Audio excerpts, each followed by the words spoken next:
Kada sam imao 20 godina, išli smo na ekskurziju autobusom iz Novog Beograda. Bilo je to negdje 90-ih. Mislio sam da smo išli u Prirodnjački muzej u Beogradu. Ili možda muzej istorije, ne sjećam se više tačno. Bilo nas je 20 klinaca iz osnovne škole Branko Radičević. Autobus nije vozio naš stalni vozač, nego neki zamenski, čovjek koga nismo poznavali. Imao je onaj tipičan glas starijih vozača, dubok, malo promukao, kao da je pušio 3 kutije dnevno. Negdje na uglu, na onom starom putu prema centru, preko mosta na Savi, podigao je pogled u retrovizor i upitao nas. Deco, hoćete li da vam ispričam najstrašniju priču na svijetu? Svi su odmah viknuli, da! Kao da je to bila najbolja stvar koju su čuli u životu. Ja sam sedao pozadi sa slušalicama na ušima. Tek sam dobio novi Walkman. Da, star sam, znam. Kaseta sa belim dugmetom ili nečim sličnim. Dok su oni vikali i molili ga, ja sam samo pojačao zvuk. Nisam ni čuo šta priča. Samo sam vidio kako se njegove usne pomeraju, kako deca postaje sve tiša, a onda potpuna tišina.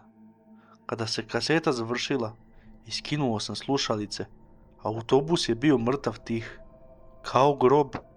Niko nije pričao, niko se nije smejao, niko nije ni šuškao, svi su sedeli otvorenih usta, oči razrogačene, kao da su vidjeli duha. Okrenuo sam se ka svom najboljem drugaru Nemanji, koji je sedeo iza mene. Ej bre, šta je ovo? Šta se desilo? On me je pogledao, zatvorio usta, ali nije rekao ništa. Jel ti dobro? Zašto je odjednom ovako tiho? Neko napred je prošaputao. Ne govori mu, nemoj da mu kažeš. Nemanja je progovorio glasom kao robot. Vozač nam je ispričao strašnu priču. Kakvu priču? O čemu? Pogledao sam ka vozaču, ćutao je, ruke na volanu, ali lice nekako prazno, oči staklaste, kao da ga je nešto ugasilo iznutra. Ne mogu da ti kažem, rekao je Nemanja. A zašto bre ne možeš? Niko nije odgovorio. Nijedan jedini. Kao da ih je priča zaključala u neku traumu. Svi su bili tu, ali nisu bili tu. Znate li kako je u autobusu puno dece? Uvek galama, vika, smeh, neko peva, neko se dere. A tada ništa. Samo motor bruji. Mogao si da čuješ kako ti srce lupa. Ponovio sam glasnije. Pa o čemu je bila priča? U tom trenutku sirena kamiona. Mi smo se upekli za sedišta. Kamion je išao pravo na nas. Kasnije su mi pričali da je autobus krenuo u suprotnu traku. Vozač kamiona je reagovao u poslednji čas. Skrenuo je, ali ipak sudar. Naš vozač je poginuo na mestu. Jedan dečak, Šinji, pao je u komu. Autobus se okrenuo, a nas nekoliko onesvestilo. A posle su kružile glasine da su se svi oni onesvestili od same priče. Da je priča bila toliko strašna da su im srca stala. I zato sudar.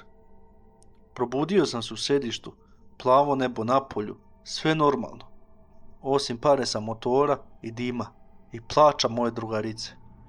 Neke su odveli u bolnicu, a ostale kući. Prošlo je nekoliko dana. Vratili smo se u školu, svi osim Šinje koji je još bio u komi. Pitao sam jednu drugaricu Mariju. Ej Marija, ti si čula onu priču o autobusu, jel da? Ona je crtala nešto u svesci za matematiku, olovka joj se zaustavila i rekla je tiho. Da. Jel bilo stvarno tako strašno? Klimnula je glavom. Najstrašnija priča koju si ikada čula. Zatvorila je svesku, ustala i otišla za drugi sto. Glasno je rekla. Ne želim da pričam s tobom, Jošo. Nekoliko dece se nasmejalo. Pocrveneo sam. Nisam bio baš izopštenik, ali nisam bio ni frajer iz razreda. Pokušao sam sa ostalima. Niko nije hteo da priča. Čak ni Nemanja. Samo je govorio, brate, previše je strašno. Pa bar mi reci ukratko o čemu je bilo. Reći ću ti kad napunim 55. 55? Ne želim ni da mislim o tome. Pusti, molim te.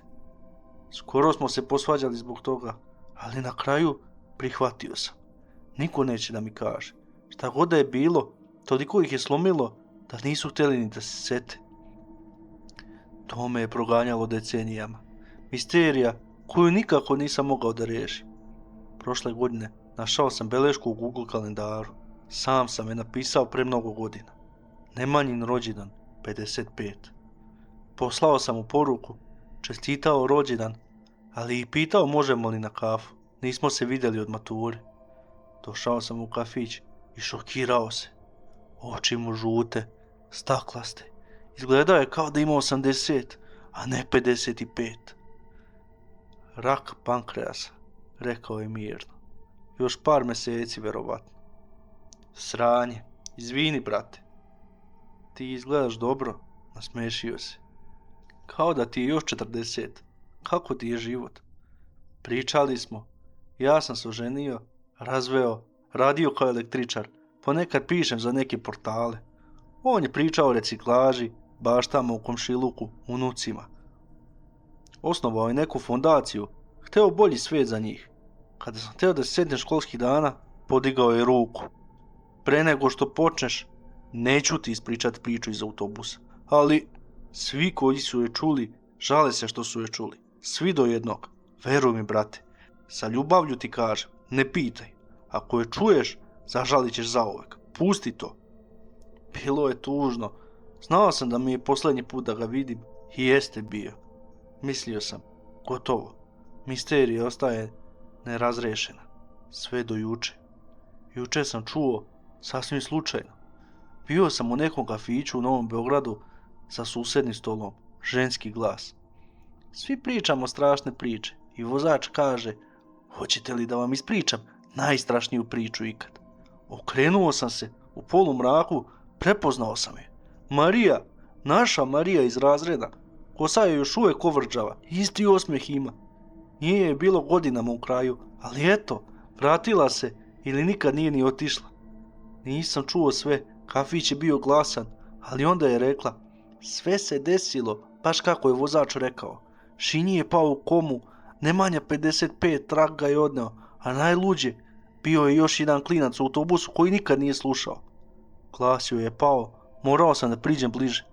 Vozač ga je sačuvao za kraj i rekao, Joša umire 3 dana nakon što čuje ovu priču. I onda, kamion, baš kao što je rekao na početku, Šinji u komi, a Joša je non stop pitao, šta je priča? Mi smo se šalili, ako mu nikad ne kažemo, možda nikad i ne umre. Zakašljao sam se glasno, previše glasno. Marija je podigla pogled, mislim da je izgovorila moje ime. Pobegao sam odatle.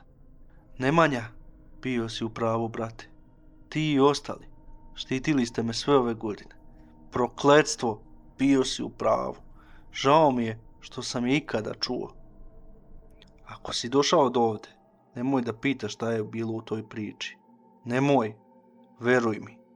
Neke stvari bolje da ostanu nečute.